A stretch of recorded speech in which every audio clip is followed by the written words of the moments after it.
अल्हम्दुलिल्लाहि रब्बिल आलमीन वस्सलातु वस्सलामु अला खातामिल अंबियाइ वल मुरसलीन अम्मा बअदु फअऊज़ु बिल्लाहि मिनश शैतानिर रजीम बिस्मिल्लाहिर रहमानिर रहीम अस्सलातु वस्सलामु अलैका या रसूलल्लाह व अला आलिका व अस्हाबिका या हबीबल्लाह अस्सलातु वस्सलामु अलैका या नबीअल्लाह व अला आलिका व अस्हाबिका या नूरल्लाह। মাদানী চ্যানেলের দর্শকবৃন্দ, উপস্থিত হয়েছি মাদানী চ্যানেলের একটি গুরুত্বপূর্ণ অনুষ্ঠান নিয়ে, যার নাম হচ্ছে আম্বিয়ায়ে কেরাম আলাইহিমুস সালাতু ওয়াস সালামের উত্তরাধিকারী। দেশে প্রবাসে যারা যেখান থেকে আমাদের এই অনুষ্ঠান দেখছেন, আপনাদের সবাইকে জানাই আন্তরিক শুভেচ্ছা, স্বাগতম, খুশামদিদ। প্রিয় দর্শক মণ্ডলী, এই অনুষ্ঠানের প্রত্যেক এপিসোডেই আমরা এমন উলামায়ে কেরাম রাব্বানীদের আমরা আলোচনা করে থাকি যারা নবী মুস্তাফা সাল্লাল্লাহু আলাইহি ওয়াসাল্লামের হাদিস, কোরআন পড়েছেন এবং দ্বীন ইসলামের জ্ঞান সারা বিশ্বে ছড়িয়ে দিয়েছেন। আজ কোন মহান ব্যক্তিত্বের আলোচনা আমরা শ্রবণ করব, তার নাম, তার জীবনী শোনার আগে আসুন প্রথমে আমরা একটি দুরূদ শরীফের ফজিলত পাঠ করার আমরা শুনে নেই। আসুন প্রথমে আমরা নবী পাক সাল্লাল্লাহু আলাইহি ওয়াসাল্লামের প্রতি দুরূদ শরীফ পাঠ করার একটি ফজিলত শ্রবণ করে নেই। নবী রহমত, শফি উম্মত, তাজেদারে রিসালত সাল্লাল্লাহু তাআলা আলাইহি ওয়া আলিহি ওয়াসাল্লাম ইরশাদ করেন, যে ব্যক্তি আমার প্রতি একদিনে 1000 বার দুরূদ শরীফ পাঠ করবে, সে ততক্ষণ পর্যন্ত মৃত্যুবরণ করবে না যতক্ষণ সে জান্নাতে তার স্থান দেখে না নিবে। সুবহানাল্লাহ, सुबहानल्लाह। वो सलामत रहा क़यामत में, पढ़ लिए जिसने 4 सलाम, सल्लु अलल हबीब सल्लल्लाहु ताला अला मुहम्मद सल्लल्लाहु अलैहि वसल्लम। মাদানী চ্যানেলের দর্শকবৃন্দ, আজ আমরা কোন মহান ব্যক্তিত্বের আলোচনা শ্রবণ করব, তিনি কেমন ছিলেন, তিনি কে ছিলেন? তিনি হচ্ছেন আলিমে মদিনা। তিনি কেমন মহান ব্যক্তিত্ব, আসুন আমরা একটি ঘটনার মাধ্যমে শ্রবণ করি। তিনি নবী করিম সাল্লাল্লাহু আলাইহি ওয়াসাল্লামকে কত ভালোবাসতেন, তার আদবের অবস্থা কেমন হতো। আল্লাহু আকবার। আজ আমরা যে মহান ব্যক্তিত্বের আলোচনা শ্রবণ করব, তিনি হচ্ছেন ইমাম মালিক রাদিয়াল্লাহু তাআলা আনহু, যিনি মহান ইমাম, যার ছাত্র সংখ্যা অসংখ্য। তিনি নবী করিম সাল্লাল্লাহু আলাইহি ওয়াসাল্লামকে কত ভালোবাসতেন। আল্লাহু আকবার, আল্লাহু আকবার।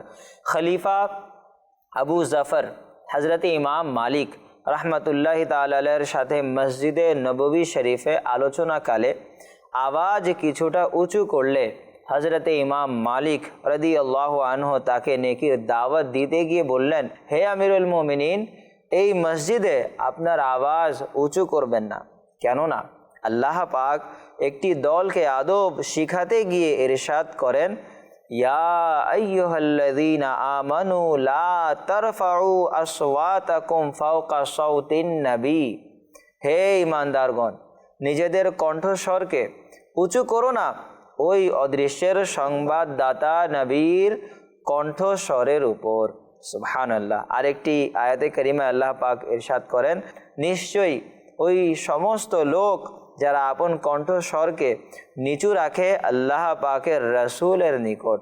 প্রিয় দর্শক মণ্ডলী, হযরত ইমাম মালিক রাদিয়াল্লাহু আনহু বলেন, প্রিয় নবী সাল্লাল্লাহু আলাইহি ওয়াসাল্লামের সম্মান এখনও তেমনই রয়েছে যেমনই তার জাহিরি জীবনে ছিল। এ কথা শুনে আবু জাফর চুপ হয়ে গেলেন। অতঃপর জিজ্ঞাসা করলেন, হে আবু আব্দুল্লাহ, আমি কি কিবলার দিকে মুখ করে দোয়া করব, নাকি রাসূলুল্লাহ সাল্লাল্লাহু আলাইহি ওয়াসাল্লামের দিকে মুখ করে? ইমাম মালিক রাদিয়াল্লাহু আনহু বললেন, তুমি কেন প্রিয় নবী রাসূল আরবি সাল্লাল্লাহু আলাইহি ওয়াসাল্লামা থেকে মুখ ফিরিয়ে নিচ্ছ, অথচ হুজুরে পাক সাহেবে লাউলাক সাল্লাল্লাহু আলাইহি ওয়াসাল্লাম তোমার এবং তোমার পিতা হজরতে আদম আলা নবীনা ও আলাইহি সালাতু ওয়াসসালামের কিয়ামতের দিন আল্লাহ পাকের দরবারে ওয়াসিলা স্বরূপ। সুবহানাল্লাহ। বরং তুমি নবী পাক সাল্লাল্লাহু আলাইহি ওয়াসাল্লামের দিকেই মুখ করে তার থেকে শাফাআতের ভিক্ষা করো, অতঃপর আল্লাহ পাক আপন প্রিয় হাবিব সাল্লাল্লাহু আলাইহি ওয়াসাল্লামের শাফাআত কবুল করবেন।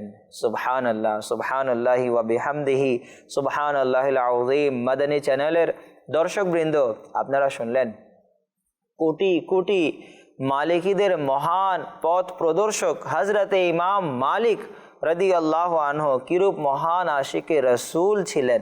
আল্লাহ আল্লাহ, তিনি রাহমাতুল্লাহ আলাই নিজের জন্য তো সব কিছু সহ্য করে নিতেন, কিন্তু যদি কোনো ব্যক্তিকে নবী মুহাম্মাদুর রাসূলুল্লাহ সাল্লাল্লাহু আলাইহি ওয়াসাল্লামের মসজিদ শরীফে, নবী পাকের ওপর না মসজিদ, নবী পাকের মসজিদ শরীফে আওয়াজকে উঁচু করে বেয়াদবি করতে দেখে, তবে তার ইমানি চেতনায় জোশ এসে যায়। তিনি রাহমাতুল্লাহ আলাই সেই অযৌক্তিক আচরণে চুপ থাকতে পারতেন না, হোক সে মন্ত্রী, হোক সে পয়সাওয়ালা মানুষ, এবং সাথে সাথেই তাকে নেকির দাওয়াত দিয়ে প্রিয় নবী সাল্লাল্লাহু আলাইহি ওয়াসাল্লামের দরবারের আদব ম্যানার্স স্মরণ করিয়ে দিতেন। এটি সেই সম্মানিত স্থান যার আদব করা আমাদেরকে প্রিয় আল্লাহ তাবারাক ওয়া তাআলা তার পবিত্র বাণী কোরআনুল কারীমে বর্ণনা করেছেন। সুবহানাল্লাহ, সুবহানাল্লাহ। তো এই ঘটনায় যেমনিভাবে হজরতে ইমাম মালিক রাদিয়াল্লাহু তাআলা আনহর ইশকে রসুল সম্পর্কে জানা যায়, তেমনিভাবে এই বিষয়টিও জানা যায় যে হজরতে ইমাম মালিক রহমতুল্লাহি আলাইহ নেকির দাওয়াত প্রদানের কোনো সুযোগ হাত ছাড়া হতে দিতেন না। কিন্তু বর্তমানে আফসোস, শতকোটি আফসোস, বর্তমানে নেকির দাওয়াতের প্রেরণা কমে যাচ্ছে। আমরা কিরূপ মুসলমান যে আমাদের নিজেদের ঘর, প্রতিবেশী, গলি মহল্লা বা এলাকায় মন্দ কাজ হচ্ছে, কিন্তু আমরা বাধা প্রদান করার সামর্থ্য থাকা সত্ত্বেও নিজেদের সংশোধনেই লিপ্ত থাকি, নেকির দাওয়াত দেই না। সফরের সময় অনেক সময় গাড়িতে গান বাজে এবং সিনেমা চলে থাকে, এটাও নেকির দাওয়াত প্রদানের সুন্দর সুযোগ। কৌশলে এবং সুন্দর আচরণ প্রদর্শন করে ড্রাইভারকে বুঝিয়ে তাকে এবং অন্যান্য শ্রবণকারীদেরকে গান বাজনা শোনার গুনাহ থেকে বাঁচানো যায়। অনেক সময় গাড়ির অপেক্ষায় ওয়েটিং রুমেই হৃদয় বিদারক দৃশ্য দেখা যায়, এই সময়ও সংশ্লিষ্ট লোককে নেকির দাওয়াত দেয়া যেতে পারে। অনুরূপভাবে আরও অনেক উদাহরণ রয়েছে যেখানে নেকির দাওয়াত দেওয়ার সুযোগ রয়েছে। নেকির দাওয়াত দেয়াতে যেহেতু সওয়াব অনেক বেশি, তাই শয়তান এই কাজে কুমন্ত্রণা দিয়ে নেকির এই মহান কাজ থেকে বঞ্চিত করার চেষ্টা করে থাকে, অথচ মুসলমানকে বোঝানো উপকৃত করে। জি হ্যাঁ প্রিয় দর্শক, সূরা জারিয়াতের 55 নং আয়াতে মহান আল্লাহ পাক ইরশাদ করেন, ওয়াযাক্কির ফাইন্না যিকরা তানফাউল মুমিনিন। আল্লাহ পাক বলেন, আর বুঝান, যেহেতু বোঝানো মুসলমানদেরকে উপকার দেয়। সুবহানাল্লাহ। প্রিয় দর্শক মণ্ডলী, অনুরূপভাবে হাদিসে মুবারাকায়ও অসংখ্য স্থানে নেকির দাওয়াত দেয়া, মন্দ কাজ থেকে বাধা প্রদান করার উৎসাহ বিদ্যমান রয়েছে। নবী করিম সাল্লাল্লাহু আলাইহি ওয়াসাল্লাম ইরশাদ করেন, তোমাদের মধ্যে যখন কেউ কোনো মন্দকে দেখলো, তবে তার উচিত যে নিজের কথা দিয়ে বাধা দেয়া, এবং যে নিজের কথা দিয়ে বাধা দেওয়ার ক্ষমতা রাখবে না, তার উচিত যে নিজের অন্তরে মন্দ জানা, আর এটা ঈমানের দুর্বলতম নিদর্শন। প্রিয় দর্শক মণ্ডলী, হযরতে ইমাম মালিক রাদিয়াল্লাহু তাআলা আনহুর ব্যাপারে আমরা শ্রবণ করলাম। কেমন আশিকে রাসূল ছিলেন ইমাম মালিক রাদিয়াল্লাহু তাআলা আনহু। খলিফার সামনে, মন্ত্রীর সামনেও তিনি বলতে ভয় করেননি। কোরআন হাদিসের কথা, নবী পাকের আদব করার কথা তিনি তার সামনে তুলে ধরেছেন। এটি হচ্ছে আলিমে মদিনার আমল।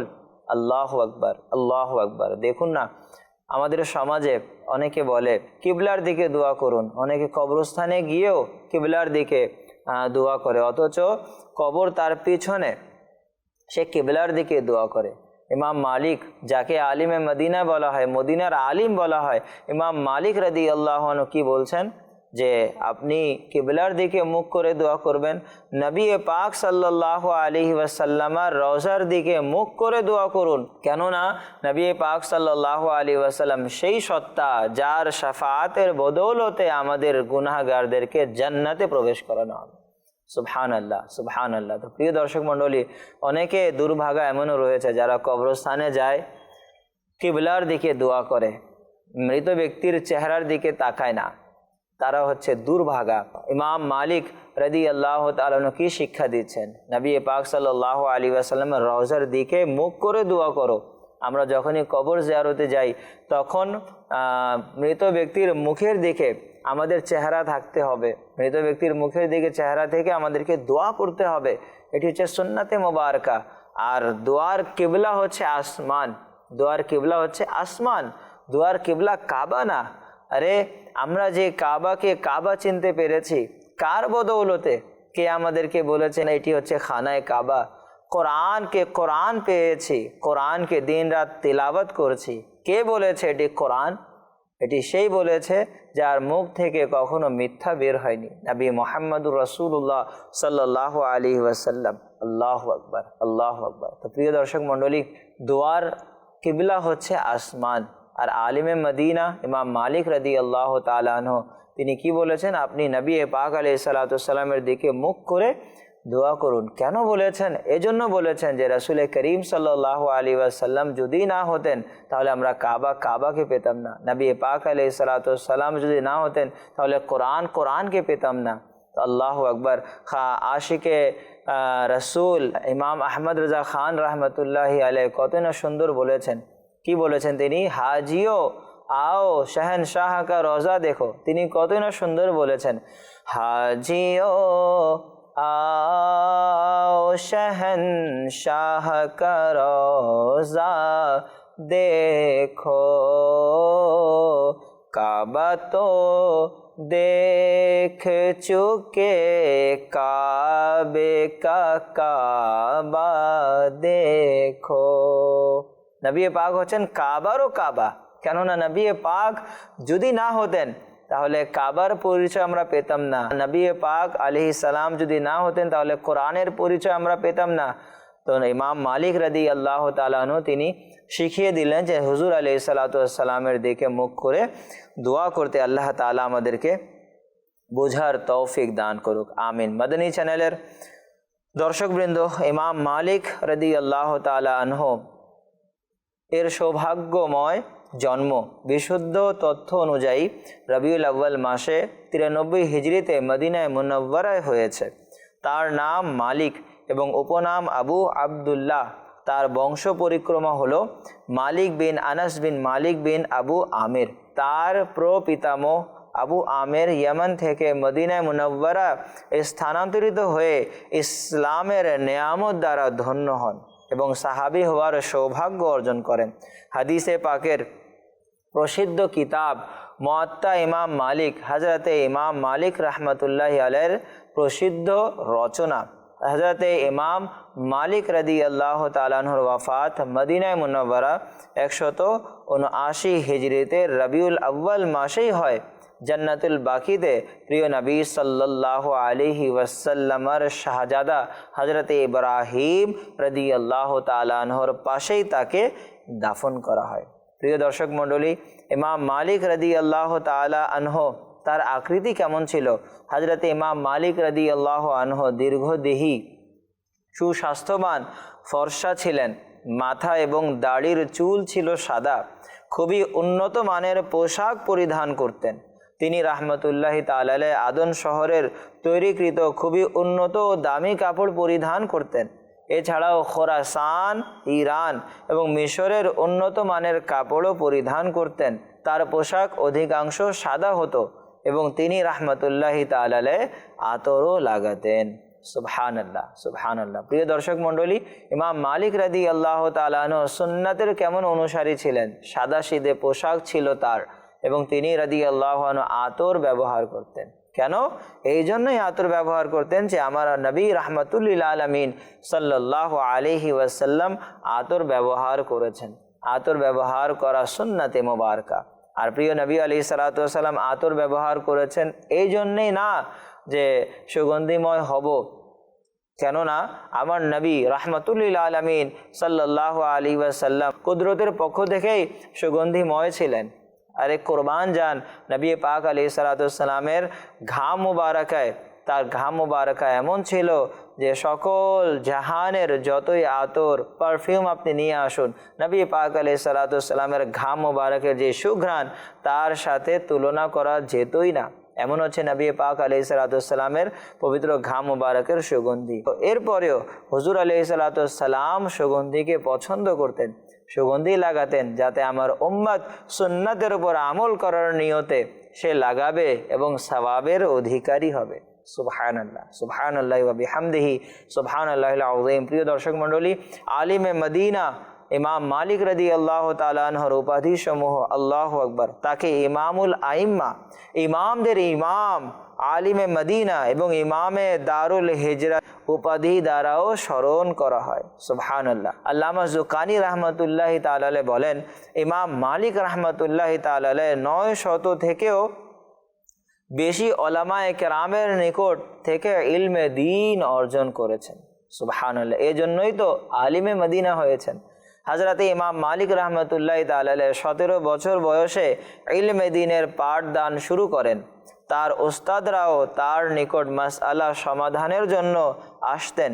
তিনি রহমতুল্লাহি তাআলা আলাইহি প্রায় 70 বছর পর্যন্ত ফতোয়া লিখেন এবং মানুষকে ইলমে দ্বীন শিখাতে থাকেন। প্রসিদ্ধ ও পরিচিত তাবেঈনে কিরামগণ রাহিমাহুমুল্লাহু সালাম তার নিকট থেকে ফিকাহ ও হাদিসের জ্ঞান অর্জন করতেন।